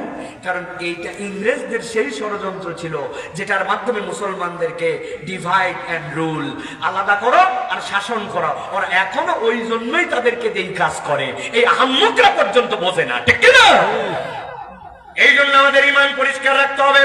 কাদিয়ানী, তাদের সাথে কোনো বিবাহ চলবে না, তাদের সাথে কোনো সম্পর্ক চলবে না, কোনো যুক্তি তর্ক চলবে না। কাদিয়ানী শুনছেন ডাইরেক্ট বলবেন তুই অমুসলমান, তার সাথে আমার কোনো সামাজিক সম্পর্ক পর্যন্ত নাই। সামাজিক সম্পর্ক তখন করব তুমিও মানুষ আমিও মানুষ। তুমি তোমার আইডেন্টিটি পরিষ্কার করতে হবে, মিথ্যা পরিচয় দিয়ে পরিচয় দেওয়া যাবে না। ঢাকা বিশ্ববিদ্যালয়ের ছাত্রই না, ভুয়া আইডি নিয়ে ঘুরতেছি ভাই। তুই ছাত্র না, কোনো সমস্যা নাই, কিন্তু ভুয়া আইডি নিয়ে ঘুরলে সমস্যা আছে না? নাই। তুমি পুলিশ না, নো প্রবলেম, কিন্তু পুলিশের ড্রেস তুমি পড়ছো আবার পুলিশ না, তাহলে বাটাম একবার না ডবল? হ্যাঁ, এই জন্য তাদের বাটাম ডবল। মনে রাখতে হবে, যতদিন পর্যন্ত এটা ক্লিয়ার না হবে কোনো সম্পর্ক তাদের সাথে নাই। ঠিক না? স্পষ্ট থাকেন, চারিদিক তারা ছড়াচ্ছে আপনার মগজ তোলায়। ও বাবা, আমি কি বলছি মোহাম্মদ হাসান নবী না? আমি তো নবী স্বীকার করছি, উনিও নবী, কিন্তু তার এই দাওয়াতের জন্যই তো আমি আসছি মাহাদি হিসাবে, ঈসা হিসাবে। আল্লাহ যদি আমাকে ওহী দেয়, আমি কি করতে পারি? ওই যে শাহ মোহাম্মদ আতাউল্লাহ বুখারী, শুনছেন না আপনার ঐতিহাসিক ডিবেট তার সাথে রহমতুল্লাহ কেরানবীর সময়? যুক্তিতর্কে আসছে, আসার পরে বলছে আমার নাম গোলাম আহমদ কাদিয়ানি, আমি আমার গোলাম বাদ দিলাম, আহমদ তো আল্লাহ কোরআনে বলছে তাকে ওহী দিছে, আমি এই জন্য পয়গম্বর। আতাউল্লাহ বুখারী বলছে ব্যাককল কোথাকার, এ কথা বলতে চাই না, কিন্তু আজকে বললাম আমার নামও শাহ আতাউল্লাহ, আমি আতা বাদ দিলাম, শাহ বাদ দিলাম, আমি এখন আল্লাহ তোরে বললাম আমি তোরে নবী বানাইনি। যেই রকম কুকুর ওই রকম মুখ। এই জন্য প্রিয় ভাইয়েরা, ওদের সাথে আমরা যুক্তি তর্কে যাব না, কিন্তু আপনার ইমানের তাহলে 2 নম্বর বুঝ কি? নবীর পরে নবী। এবার চলেন আল্লাহ নবী সাল্লাল্লাহু আলাইহি ওয়াসাল্লাম তার নবুয়তের দায়িত্ব সম্পূর্ণভাবে কিভাবে পালন করেছেন, এইটার প্রতি ইমানের বুঝটা আমাদের জন্য সেনসিটিভ। আপনাকে এই বিষয়ে ক্লিয়ার থাকতে হবে। আল্লাহ রাব্বুল আলামিন নবীকে দিয়ে বলছেন, নবী বলছেন মা মিন আবদিন ইয়াশহাদু আল্লা ইলাহা ইল্লাল্লাহ, দুনিয়ার কোন একটা বান্দা, কোন একটা আবদ যদি একবার সাক্ষ্য দেয় আল্লাহ ছাড়া কোনো ইলাহ নাই, ওয়া আন্না মুহাম্মাদান, আর মুহাম্মদ সাল্লাল্লাহু আলাইহি ওয়াসাল্লাম আবদুহু, আল্লাহর গোলাম, ওয়া রাসূলুহু, আর তিনি হচ্ছেন আল্লাহর পয়গম্বর। নবী বলতেছেন আমি আল্লাহর পক্ষ থেকে ছোট্ট একটু 4টা শব্দ একটা ঘোষণা তোমাদের জন্য দিয়ে দিলাম। কি ঘোষণা? ইল্লা হারামাহুল্লাহু আলান নার, আমার আল্লাহ ওই ব্যক্তির জন্য জাহান্নামের আগুনকে হারাম করে দিয়েছে। তাহলে আল্লাহ নবী সাল্লাল্লাহু আলাইহি ওয়াসাল্লাম আল্লাহর আব এবং তার রাসূল, এই যে আপনি বলতেছেন এটা কেমন স্বীকারোক্তি? এটা মুখের স্বীকারোক্তি নয়, আপনাকে বিশ্বাস করতে হবে আমার নবী যে আদর্শ নিয়ে আসছেন, আমার নবী যে হুকুম নিয়ে আসছেন, ওইটাকে আমি পূর্ণভাবে বিশ্বাস করি। ভাই, আমি যদি জিজ্ঞাসা করি নবী যা নিয়ে আসছেন আমি কি বিশ্বাস করি না করি না? জোরে বলেন, আরেকবার বলেন। এবার আমরা একটু হিসাব মিলায় দেখবো যে আমরা বিশ্বাসটা করি না করি না। এখানে প্রথমে যদি তাকাই, অনেক মুরব্বী পর্যন্ত দেখা যায় তার মুখের মধ্যে দাড়িটা রাখে নাই। কি ব্যাপার চাচা, আপনার মুখে দাড়ি নাই কেন? বলছে বাবার বলো না, তোমার চাচি আম্মা লাইক করে না, চাচি লাইক করে না জন্য উনি মুখে দাড়ি রাখে নাই। এরকম লোক আছে না নাই ভাই? নবী বলছেন দাড়ি ছেড়ে দাও, এই জন্য দাড়ি ছেড়ে দেওয়া ফরজ। কেটো না, এই জন্য কাটাটা হারাম। লম্বা করো, এই জন্য ছেড়ে দেওয়াটা ওয়াজিব। কাফের মুশরিকদের বিরোধিতা করো, এই জন্য এটা হচ্ছে সুন্নাতে মুআক্কাদা। আল্লাহ যত পয়গম্বর, যত নবী রাসূল পাঠাইছেন সকলের দাড়ি ছিল। আপনি বিশ্বাস করে বলছেন আমার নবী যা নিয়ে আসছেন আদর্শের দিক দিয়ে পরিপূর্ণ, কিন্তু আপনি মুখের দাড়ি রাখতে পারেন নাই। তাহলে মুখের দাবি করা হয়েছে, কিন্তু দাবির সপক্ষে দলিল নাই। কথা বলেন। অনেকে বলে হুজুর এত আইটেম থাকতে আপনারা এই জায়গায় খালি হাতান কেন? কারণ নিশ্চয় কিছু আছে, আরো জায়গায় হাত দিব, তবে শুরু করছে এটা দিয়ে ভালো করে বোঝেন। 2টা পয়েন্ট আপনাকে বলে দেই ভাই। এখানে কোন মুরব্বী আছেন নাকি মাথায় পাগড়ি দিয়ে আসছেন? আছেন পাগড়িওয়ালা কেউ?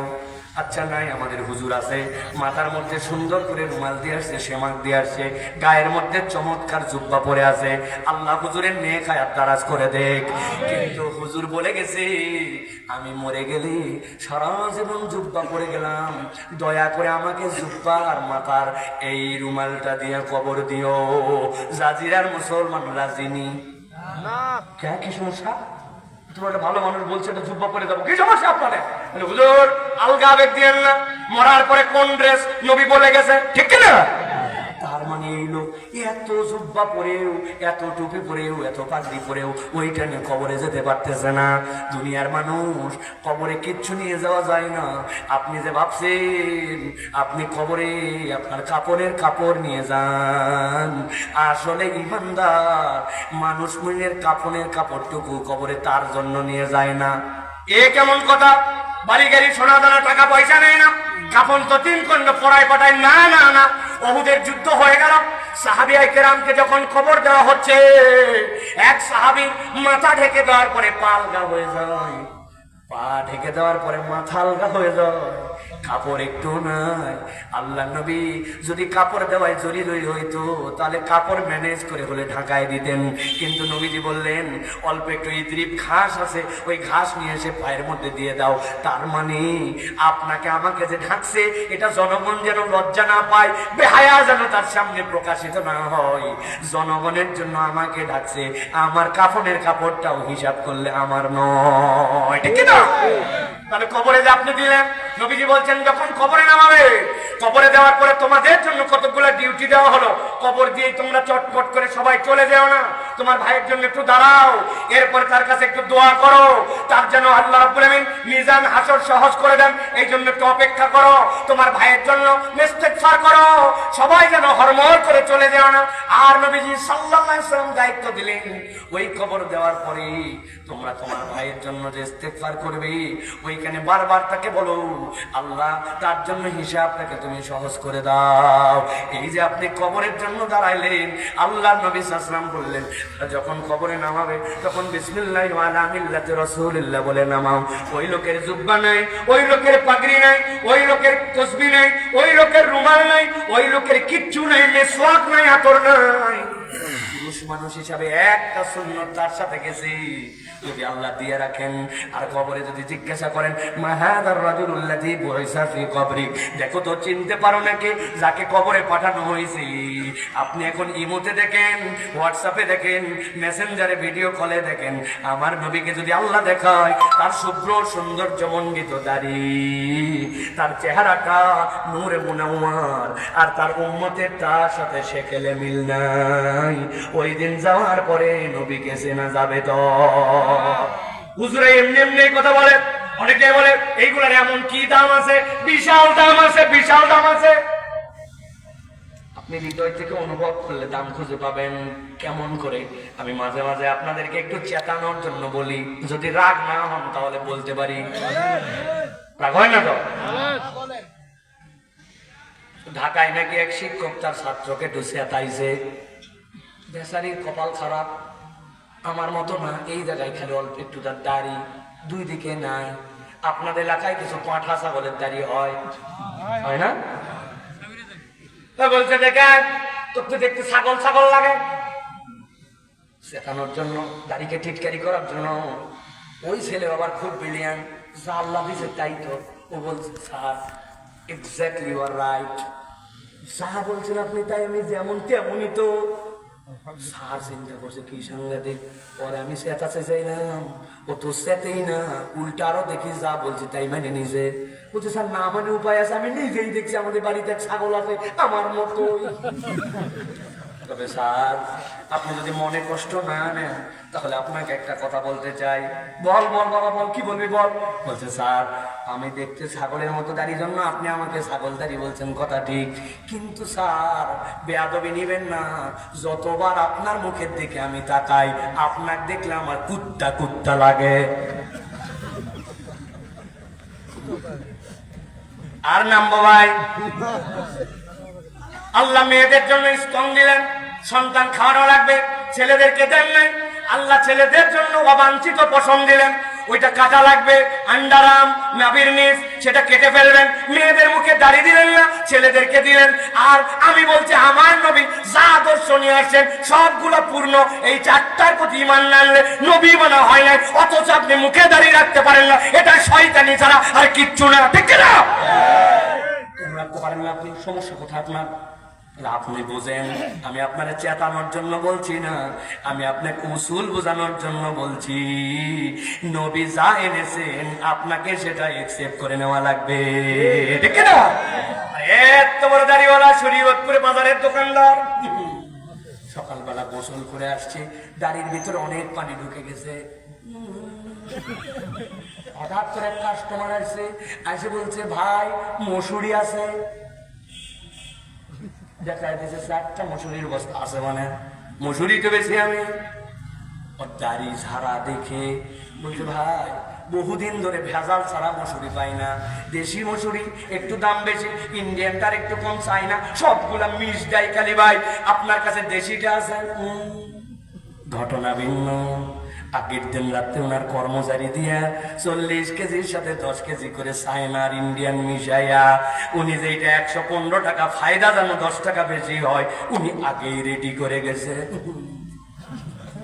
বলতেছে নিতে চাইছিলাম 1/2 কেজি, কিন্তু তোমার যে ইনসাফ মার কাছে আরা কবে আবার ভালো পাই না পাই 2.5 কেজি দে।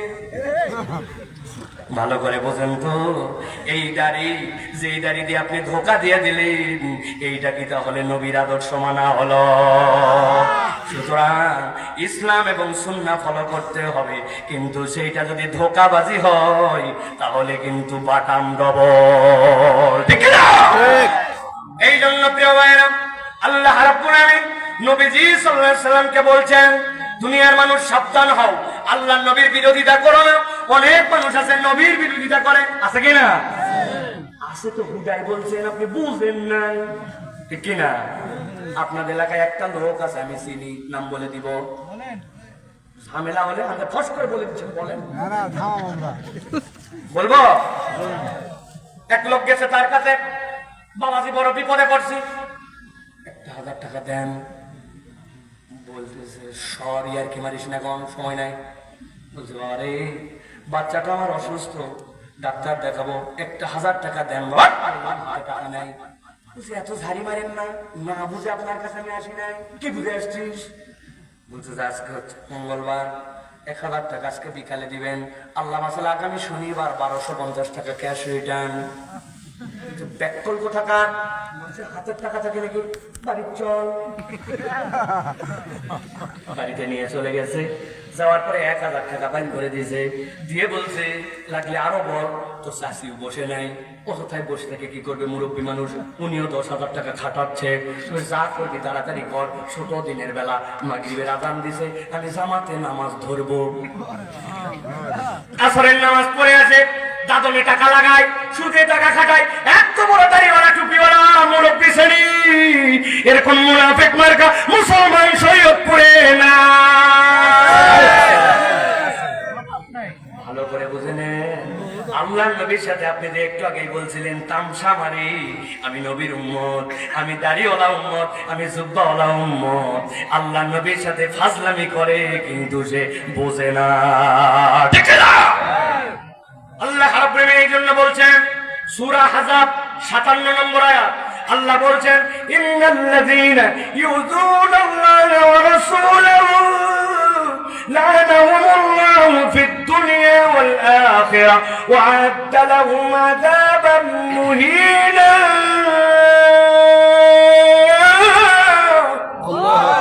সাবধান হয়ে যাও, আমার কথা নয়, আল্লাহর কথা। ইন্নাল্লাযীনা ইউযুনাল্লাহ, আল্লাহকে কষ্ট দেয় আর তার নবীকে কষ্ট দেয়। আল্লাহকে আপনি কষ্ট দিবেন সম্ভব আপনার দ্বারা? ইন্নাল্লাহা আলা কুল্লি শাইইন কাদির, তার আপনি কষ্ট দিবেন কেমনে? আল্লাহ বলছেন আল্লাহকে কষ্ট দেওয়ার মানে আমি আদর করে গোলাম, তোকে সৃষ্টি করেছিলাম, তোকে রুবুবিয়ত করি, তোকে আমি রাস্তাটা সঠিক চিনাই দিছি, কিন্তু তুই এমন গাদ্দারের গাদ্দার, আমার দেওয়া চোখ দিয়ে তুই আমি আল্লাহকে মানিস না, অথচ আমি অনবরত তোর প্রতি দয়া করি, ঠিক না? ঠিক। যেই চোখ আল্লাহ দিলেন, আল্লাহ যদি বলতেন ওই চোখ দিয়ে যদি অন্যায় কিছু দেখো কানা হয়ে যাবা, অন্ধ হয়ে যাওয়া, সম্ভব ছিল না? তো আল্লাহ যদি বলতেন এই পরিমাণ তোমার জন্য চোখের মধ্যে পানি দেওয়া হলো, এটা ফুরাই গেলে আর তুমি দেখতেই পারবা না। গাড়ির মধ্যে যারা আপনি গাড়ি চালান, সামনে ওয়াইফার থাকে, দেখছেন না? ওইটার মধ্যে বক্স থাকে, বক্সের মধ্যে পানি দেওয়া থাকে, গ্লাস যদি ময়লা হয়ে যায়, সামনে একটা বালির ট্রাক চলে গেছে, সামনে ড্যাশবোর্ড ময়লা হয়ে গেছে, ওয়াইফারের পানি দিয়ে দিয়ে নিজের গ্লাস নিজে পরিষ্কার করা লাগে। হঠাৎ করে রাত্রে 3টা মাহফিল থেকে ফিরতেছি, বললাম গ্লাসটা পরিষ্কার করো, বলছে যা পানি ছিল শেষ হয়ে গেছে, সামনে যাই পানি ঢালা লাগবে, তারপরে পরিষ্কার করা লাগবে। বললাম চালায় দাও, কই যদি চালায় দেয়, গ্লাসের উপরে বালি আছে, পানি না দিয়ে ডলা দিলে বালিতে কিসকিসা হয়ে যাবে গ্লাস, কেন বলছে এই কথা? মাত্র পুরা বছরে 50 বার থেকে 100 বার পানি দেওয়া লাগে, তারপরেও পানি বদল করা লাগে, শুকায় দিয়ে ডলে দিলে গ্লাস কালো হয়ে যায়। আর প্রত্যেক দিন এই চোখ দিয়ে 22,000 বার পলক ফেলি। 70 বছর বয়স হয়ে গেছে, কোনোদিন পানি নিয়ে চিন্তা করা লাগে নাই। সকালবেলা চোখ খোলার সময় পানি আছে কি নাই একবার ভাবা লাগে নাই। বালুর পরিবেশে চলে গেলাম, পানির নিচে ডুব দিলাম, মোটরসাইকেল 100 কিলোমিটার বেগে হেলমেট ছাড়া গাড়ি চালায় ফেললাম, কত ভাবে চোখের উপরে প্রেসার গেল। আল্লাহ ওই চোখটাকে অবিক্ষত রেখে আপনার আমার জন্য রিজিক সাপ্লাই দিয়ে গেলেন। আল্লাহ বলছেন, তুই বান্দা ওই চোখ দিয়ে হারাম দেখে নবী যেটা দেখতে নিষেধ করেছে ওইটা দেখে তুই আল্লাহকে কষ্ট দেস, নবীকে কষ্ট দেস। ঠিক কি না? বিবেচনা করে একটু। আল্লাহ বলতেছে ওয়ারাসূলুহু, আর তার রাসূলকে যে কষ্ট দেয় আল্লাহ বলছেন সাবধান হয়ে যাও। লানাহুমুল্লাহু ফিদ দুনিয়া ওয়াল আখিরা, আল্লাহ দুনিয়া আখিরাতে তার জন্য লানত দিবেন। ওয়া'আদ্দা লাহুম আযাবাম মুহিনা, আর দুনিয়াতে কিছু না বললে কিয়ামতের দিনে ধরা খেয়ে যাওয়া লাগবে। এই জন্য আল্লাহ নবীর কোন জেনে শুনে আদর্শ থেকে দূরে থাকা যাবে না। ঠিক কি না? ঠিক। নবীজি তো শুধু ইমাম ছিলেন মসজিদে নববী, তাই তো না ভাই? শুধু ইমামতি করছেন না, যুদ্ধ টুদ্ধ কিচ্ছু করেন নাই, তাই তো? মদিনার রাষ্ট্রের প্রধান তো ছিলেন না, শাসন তো চালান নাই, ইসলামিক আইন প্রয়োগ করেন নাই। আপনি নবীরে খালি ইমাম বানায় রাখছেন, নবীর রাষ্ট্রনায়কত্ব কবে নেবেন, নবীর আইন কবে নেবেন, এই কথা বললে আপনি রাজনীতি খোঁজেন কেন? এটাই তো কোরআনের রাজনীতি, ঠিক কিনা? এটা থেকে দূরে সরাই তো মুসলমানদেরকে আপনি ভক্কর চক্কর বুঝ দিয়ে রাখছেন। যা করো করো, উমুকে আমার আদর্শ, স্লোগান ধরছে আমার অমুক ভাই চরিত্র ফুলের মতো পবিত্র, নামাজ পড়ানি ফজর একটা বিগত 40 দিন জামাতে 1 ওয়াক্ত আছে না ভাই? কতদিনে পরিবর্তন হোক। বাপ করতো, দাদা করতো, উমুকে করতো, করতে করতে খবরে ঠেঙানি খেয়েছে। সাবধান হন। আমার কথা হলে আপনি আমারে বলতে পারতেন, এটা আমি আপনাকে আমার কথা বলছি। সর্বশেষ একটা হাদিস আলোচনা শেষ আমার। দুনিয়াতে মানুষের একটা ফিতরাত আছে, আমি আমার জীবন দিয়ে কিছু প্রমাণ পাইছি। একবার আমি ঝিনাইদাতে যাব, দৌলদিয়া পাটুরিয়া ঘাট দিয়া ফেরির উপরে উঠছি। উঠার পরে গ্লাসটা একটু নামায় বসে আছি, হঠাৎ করে একটা লোক আসছে। আসার পরে দেখি আমার কাছে বোঝা যাচ্ছে কিছু চাই। বললাম, চাচা আপনার তো আমি এর আগেও দেখছি, খুব চেনা চেনা লাগে। যে এই কথা বলছি বলা মাত্র দেখি মুরব্বীর পিক আপ 100 বলছে চিনবে না মানে। কি হয়েছে, আপনার বাড়ি কোথায় চাচা? বলতেছে বাড়ি আর শুনে কি করবে, সাবেক স্বরাষ্ট্রমন্ত্রী চিনতে, ওর বাড়ি ঢুকবে আর আমার বাড়ি পানা দিয়ে। জিজ্ঞাসা করছি বাড়ি কোথায়, দেখে পিক আপ 100 স্বরাষ্ট্রমন্ত্রীর বাড়ির ধারে। আমি বললাম, চাচা তা তো বুঝলাম, কিন্তু আপনি ফেরিতে কি করেন? ভিক্ষা করি। স্বরাষ্ট্রমন্ত্রীর বাড়ির ধারে ভাব 100 কিন্তু উনি ভিক্ষা করে। আরেকদিন আরেক লোকের সাথে দেখা হয়েছে গুলিস্তান 0 পয়েন্ট, বাইতুল মোকাররম থেকে টুপি কিনে বের হয়েছি। ওই দিক দিয়ে আসার পরে দেখে আমার পিছিয়ে পিছিয়ে আসে। আমি, চাচা আপনার তো আমি এর আগেও দেখছি, বাড়ি কোথায়? আমার এটা একটা স্বভাব, মানুষকে বাড়ি কোথায় বলে, রাষ্ট্রপতি সাবেক চেনা, ওর বাড়ির যাবে আর আমার বাড়ির ঢুকবে না। বললাম, চাচা বিরাট ব্যাপার তো, কিশোরগঞ্জ আপনার বাড়ি, তাহলে আপনি এখানে কি করেন? ভ্যান ঠেলি। ভ্যানের পিছনে ঢোকা দেয় মানুষ মাল নিয়ে গেলে পাইকারি বাজার থেকে, এইরকম তার দাপট। দুনিয়ার মানুষের এটা ফিতরাত আছে, অমুক মাদ্রাসার দ্বারে বাড়ি, অমুক বড় প্রতিষ্ঠানের দ্বারে আমার বাড়ি। আমি আপনার কাছে এই মগজ ধোলার জন্য এই 2টা ঘটনা দিয়ে রাখলাম। আমি আপনার কাছে একটা হাদিস বলতে চাই। নবীজি সাল্লাল্লাহু আলাইহি সাল্লামের 4টা যে রোকন আছে, এইটা যদি আপনি মেনে নেন, নবীর আদর্শ যদি নিজে নেন, বাস্তবায়নের জন্য যদি চেষ্টা করেন, আপনি যদি আল্লাহ নবীর সুন্নতকে পছন্দ করেন, নবীজি বলছেন, মান আহাব্বা সুন্নতি ফাকাদ আহাব্বানি ওয়া মান আহাব্বানি কানা মাই ফিল জান্নাহ।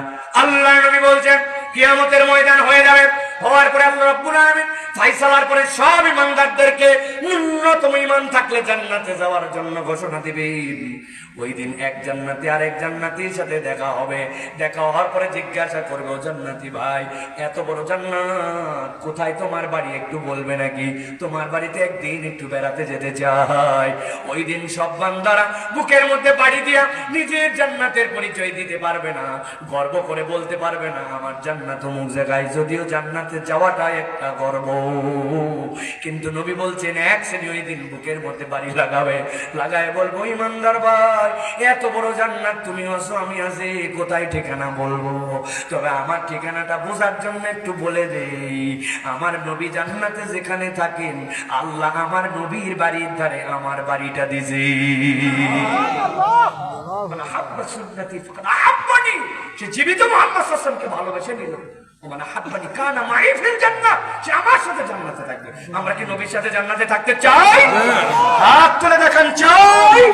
লিল্লাহি তাকবীর। কিন্তু শর্ত কি? শর্তটা বুঝে নিয়ে থাকতে হবে। নবী করিম সাল্লাল্লাহু আলাইহি ওয়াসাল্লাম যা কিছু আনছেন সন্দেহাতীত ভাবে সেটা প্রমাণিত সত্য। আপনি বলবেন মহিলার পর্দা দেখে জীবন্ত টেন্ট, টিটকারি করে বলবেন মহিলা হুজুর, আপনি টিটকারি করে মুন্সি বলবেন, আপনি ইসলামের বিভিন্ন বিধান নিয়ে যারা কথা বলে তাদেরকে মধ্যযুগীয়, পিছিয়ে পড়া, তাদেরকে আপনি নানান ট্যাগিং করবেন, আর মুসলমান পরিচয় দিবেন। মুসলমান পরিচয় দেওয়া এত সহজ নয়। আল্লাহর প্রতি ঈমান, নবীর প্রতি ঈমানের সমন্বয়ের নাম মুসলমান। ঠিক না? অতএব বুঝ করে চলতে হবে। আল্লাহ আমাদেরকে বোঝার তৌফিক দান করেন। আল্লাহ আমাদের সকলের আশা আশাকে কবুল করেন। আল্লাহ আজকের আয়োজনকে কবুল করেন, বলেন আল্লাহুম্মা আমিন।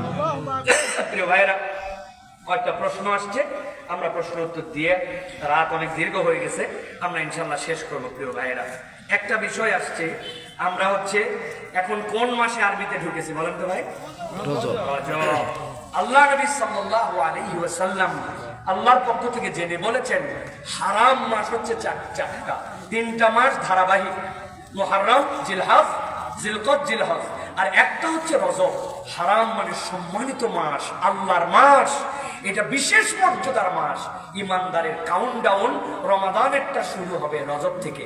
আল্লাহুম্মা বারিক লানা ফি রজব ওয়া শাবান ওয়া বাল্লিগনা রমাদান। পড়েন আল্লাহুম্মা বারিক লানা ফি রজব ওয়া শাবান ওয়া বাল্লিগনা রমাদান। আল্লাহ, তুমি আমাদের রজব শাবানে বরকত দিয়ে দাও। আল্লাহ, তুমি আমাদের রমজান পর্যন্ত হায়াত দিয়ে দাও। অতএব আজকের থেকে আর মাত্র আমাদের কয়েকটা দিন, 2 মাসেরও কমে গেছে, 2 দিন চলে গেছে। রজবের আমল কি? রজবের আমল কতগুলো আছে বেদাত, যেগুলো আমরা করবো না, এগুলো আমাদের মধ্যে নাই। আর আরবের লোকদের ট্রেন্ড ছিল, প্রথম কোন পশুর বাচ্চা হলে রজব মাসে সেটা তারা উৎসর্গ করতো মূর্তির নামে, অমুক তমুকের নামে। কিন্তু এটার সাথে শরীয়তের কোনো ভিত্তি নাই। অনেক জায়গায় অনেক কালচার আছে, ওরস বরস অমুক, এগুলোর কোনো ভিত্তি নাই, এগুলো আমাদের দেশে নাইও, এগুলো নতুন করে বলারও দরকার নাই। তবে আমল হচ্ছে নবী করিম সাল্লাল্লাহু আলাইহি ওয়াসাল্লাম রজব